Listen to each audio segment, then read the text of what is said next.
तकरीबन 35-40 करोड़ रुपए का फ्रॉड है।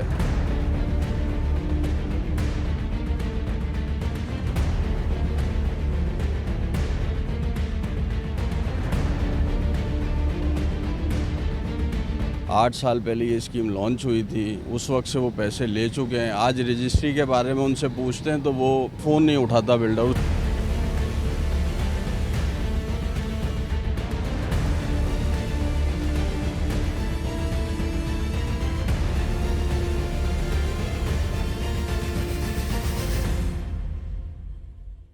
एहतजाज किस लिए है और ये दुआ रेजिडेंसी कौन सी जगह वाक़ई है और असल मसला क्या है आप लोगों के साथ?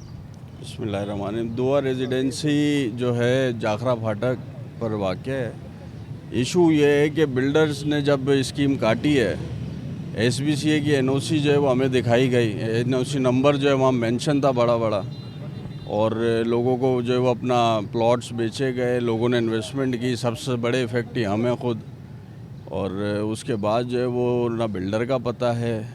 8 साल पहले ये स्कीम लॉन्च हुई थी, उस वक्त से वो पैसे ले चुके हैं। आज रजिस्ट्री के बारे में उनसे पूछते हैं तो वो रजिस्ट्री के लिए तो दूर की बात है, वो फ़ोन नहीं उठाता बिल्डर। उसके ऑफिस में चले जाएं, एक आध बंदा कोई पट्टे वाला बैठा हुआ है, उसके हाथ में कुछ नहीं है, गरीब के हाथ में। ज़ोहेब तुनियो जो है वो बिल्डर है और उसने सबके साथ ये फ्रॉड किया है। तो एसबीसीए के साथ हमारी डिमांड है और डीसी साहब के साथ डिमांड है कि ज़ोहेब तुनियो को पकड़ा जाए, उससे पूछा जाए और लोगों को उनके हकूक़ जो है वो दिलवाए जाएं। क्योंकि एसबीसीए ने जो एनओसी दी है और एक न्यूज़पेपर आर्टिकल के थ्रू एनओसी को कैंसिल कर दिया, और उस आर्टिकल की कोई हैसियत नहीं है। बाय लॉज क्या है एसबीसीए के कुछ बाय लॉज होंगे। जब आप किसी को अलॉट करते हैं कि आप एक प्रोडक्ट बेच लो मार्केट में और लोग उस पर इन्वेस्ट कर देते हैं, तो उसके बाद सुनवाई कैसे होगी?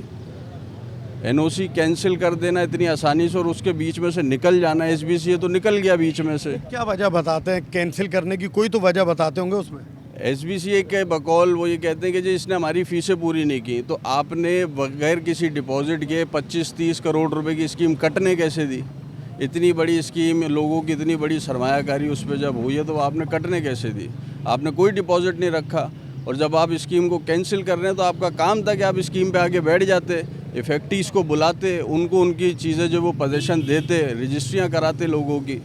लेकिन ऐसा कुछ नहीं हुआ। सिर्फ एक न्यूज़ आर्टिकल दे दिया, एसबीसीए ने अपनी जान छुड़ा ली। मतलब हमारे मुल्क में कानून सिर्फ इसी नाम के लिए कि एक एनओसी आप जारी कर दो सिर्फ नक्शों को देखकर, और उसके बाद अगर वो आपकी फ़ीसें ना अदा कर रहा हो तो आप जो है वो उस एनओसी को एक न्यूज़पेपर आर्टिकल देके, जो प्रेस रिलीज़ देके कैंसिल कर दो। इतने अलॉटीज़ हैं जो डिस्टर्ब हैं, और आपको लगता है कि कितने पैसों का ये फ्रॉड है? सर 400 से ज़ायद अलॉटीज़ हैं। मैं जो आपके सामने खड़ा हूँ, मेरी प्रॉपर्टी 6 से 7 करोड़ रुपए की है, मेरे रिश्तेदारों की। अब आपके सामने सारे लोग खड़े हैं और ये पूरे नहीं है। मेरा आइडिया तकरीबन 35-40 करोड़ रुपए का फ्रॉड है, जो बहुत आसानी के साथ हुआ है और जिसको कोई जो है वो पूछने वाला नहीं है। ज़ोहेब तुनियो कहाँ गायब है? उसको निकाल के लाया जाए ना, कहाँ गायब है? जिन लोगों ने ये जो प्रॉपर्टी बेची है, जो ब्रोकर शहर के इन्वॉल्व हैं, बड़े बड़े नाम नहाद ब्रोकर इन्वॉल्व हैं, जिसके अंदर जो राजपूत फैमिली है, करामत राजपूत है, शाहिद राजपूत है, हनीफ है, गुलाम रसूल चांडियो है, ये सारे जो है वो हमें लॉलीपॉप दे रहे हैं। पिछले 1 साल जमीन की मिन्नतें कर रहे हैं। ज़ोहेब तुनियो के आप नंबर्स डायल करें, नंबर नहीं लगता है, नंबर पावर्ड ऑफ है। साइड की जो सूरत हाल है वो क्या है? अगर आप अपने प्लॉट के लिए जाते हैं तो क्या कहा जाता है आपको? सर हमसे डेवलपमेंट के नाम पे पैसा लिया गया। डेवलपमेंट सारी चार्जेस दे दिए, सब दे चुके। सब देने के बाद हाल ये वहाँ ना रोड बना है, ना वहाँ बिजली है, ना वहाँ पानी है, ना वहाँ गैस है। हम अपना पोजीशन एक्वायर करने जब उधर जाते हैं तो वहाँ प्रॉब्लम ये आता है कि दूसरा जो कोई और होता, वहाँ के जो लोग हैं, जो लैंडलॉर्ड अपने आप को कहलवाते हैं कि जी हमने ज़ोहेब तुनियो को ये जगह बेची थी, तो वो आके खड़े हो जाते हैं और वो कहते हैं जी आप यहाँ कुछ भी एक्टिविटी नहीं कर सकते। तो क्यों नहीं कर सकते? हम लोगों ने जो पैसे दिए वो कहाँ गए? फिर हवा में उड़ गए वो पैसे। हम टैक्स देते हैं इस मुल्क को, एसबीसीए हमारे पैसों से चलता है।